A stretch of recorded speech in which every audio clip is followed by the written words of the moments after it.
Most of the junior engineer and assistant engineer examination में बच्चों आप लोगों ने देखा होगा कि classification of the transmission line पे बहुत क्वेश्चन आते हैं, और ये क्वेश्चन इस स्लाइड के अलावा कभी भी इससे ज्यादा आएंगे नहीं, ये मेरी और गारंटी है। तो अब अच्छे से वीडियो को देख लीजिए और लाइक शेयर कमेंट करके जरूर सपोर्ट दिखाना। यहां पे यदि हम बात करते हैं तो ट्रांसमिशन लाइन के 3 क्लासिफिकेशन होते हैं, short, medium and long transmission line. अब इनको क्लासिफिकेशन करने के एक मेन आधार होता है, ठीक है। अब उस पे क्वेश्चन पूछता है, यदि आप जूनियर इंजीनियर या असिस्टेंट इंजीनियर एग्जामिनेशन के पेपर देने वाले हो तब फिजिकल लेंथ पे टिक करना ऑप्शन में जब भी क्वेश्चन आता है तो।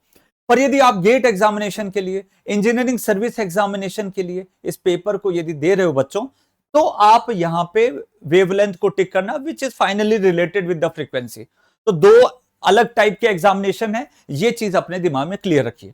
अब यदि हम क्लासिफिकेशन की बात करते हैं, so there are the short transmission line, जिसकी फिजिकल लेंथ की यदि हम बात करें तो वो 0 से 80 किलोमीटर पे जाता है, क्लियर है।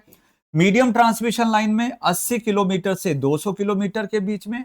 लॉन्ग ट्रांसमिशन लाइन की बात करें तो डिस्टेंस जो है वो बच्चे 200 किलोमीटर से ज्यादा पे चला जाता है। Is it clear? नेक्स्ट यदि हम बात करते हैं तो यहां पे वोल्टेज के आधार पे हम बात करें तो ऑपरेशनल वोल्टेज होता है वो सबसे लोवेस्ट होता है शॉर्ट ट्रांसमिशन लाइन में, और उसकी रेंज जो होती है वो 0 से 20 किलोवोल्ट, बहुत ही कम voltage, just like a distribution voltage, है कि नहीं। फिर आते हैं मीडियम ट्रांसमिशन लाइन में, इसकी जो रेंज होती है वो 20 वोल्टेज से 100 kilovolt, just like a medium and high distribution voltage. फिर यदि हम बच्चे 66 किलोवोल्ट से ज्यादा जाते हैं, जो मोस्टली यहां पे कवर्ड है in the form of the 100 kilovolt, तो लॉन्ग ट्रांसमिशन लाइन के लिए आपको क्या याद रखना है, 100 किलोवोल्ट। मीडियम के लिए क्या याद रखना है, 20 से 100 किलोवोल्ट। अच्छा, ये लॉन्ग ट्रांसमिशन लाइन आपने देखा होगा, बड़े बड़े टावर लगे रहते हैं, और ये मोस्टली आपको जो हाई वोल्टेज डिस्ट्रीब्यूशन मतलब प्राइमरी ट्रांसमिशन में ज्यादातर यूज आपको देखने को मिलता है। Is it clear? तो ये वोल्टेज और फिजिकल लेंथ पे मैंने चीजें करा दी। अब यदि हम इनके मॉडलिंग की तैयारी करते हैं, यार कभी भी आप दुकान में नया कपड़ा खरीदने गए होगे तो वहां पे बाहर एक पुतला लगा होता है, बढ़िया कलर वाला, कुर्ता पहना हुआ है, शर्ट पहना हुआ है, तुम भी देख के अट्रैक्ट हो जाते हो। बस वैसे ही इलेक्ट्रिकल इंजीनियर वालों ने कुछ मॉडल तैयार कर दिए। जब भी आप शॉर्ट ट्रांसमिशन की बात करोगे उस समय पे आपको ये मॉडल देखना है, ये ऐसा होगा जिसके अंदर रजिस्टर और इंडक्टर इन्वॉल्व होंगे। केवल 2 एलिमेंट होंगे, कौन कौन से, रजिस्टर, दूसरा क्या हो गया, इंडक्टर, दोनों सीरीज में लगे होंगे, इसीलिए इस एलिमेंट को हम बोलते हैं सीरीज इंपीडेंस। अच्छा सर, कैपेसिटर नहीं होगा क्या? कैपेसिटर होता है पर उसकी जो वैल्यूएशन है बहुत कम होती है, इसलिए उसको इग्नोर करके चलते हैं, तो उसका टेंशन नहीं लेना है, वो आपके कैलकुलेशन में कोई ज्यादा अफेक्ट नहीं डालता है। पर यदि हम बात करते हैं मीडियम ट्रांसमिशन लाइन की, तो यहां पे ये 3 एलिमेंट आते हैं, रजिस्टर, इंडक्टर और कैपेसिटर। 3 एलिमेंट आ गए, और ये तीनों के तीनों एलिमेंट को यूज किया जाता है अलग अलग मॉडल तैयार करने के। जैसे यदि हम बात करते हैं, एक तो होता है पाई मॉडल, एक होता है टी मॉडल, और एक होता है बेटा एंड कंडेंसर मॉडल, क्लियर।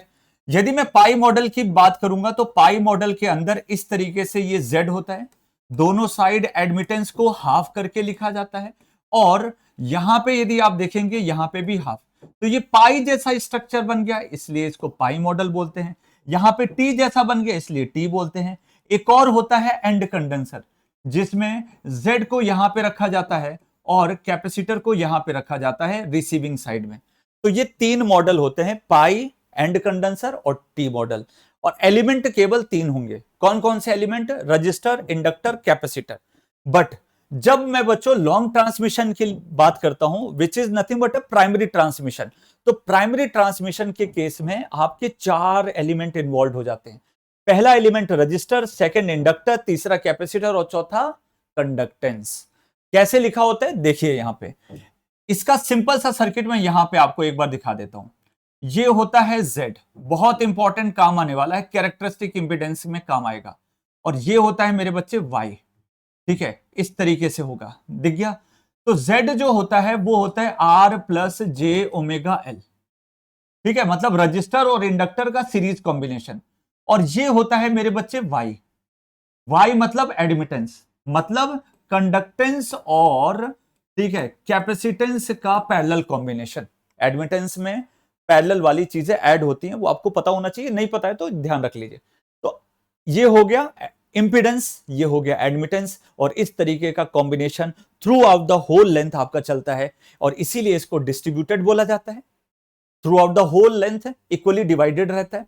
यहां पे लम्प्ड बोलते हैं कि एक जगह पे कंसंट्रेट करके आप कैलकुलेशंस करते हो, और इसको भी हम लम्प्ड बोलते हैं। मेरे हिसाब से आपको चीजें क्लियर हो चुकी होंगी। So this was the very basic and simplest version of classification. I hope you enjoyed. Like share comment करके जरूर सपोर्ट करिएगा, and subscribe to the Master Plus Education. इस तरीके के बहुत सारे लाइव सेशंस में हम आपके लिए वीडियोस लाते रहें। आपको यदि जूनियर इंजीनियर, असिस्टेंट इंजीनियर की तैयारी करनी है, डिस्क्रिप्शन में हमारी एप्लीकेशन दी हुई है, वहां पे जाके आप डाउनलोड कर लीजिए और अपनी तैयारी करना शुरू करिए।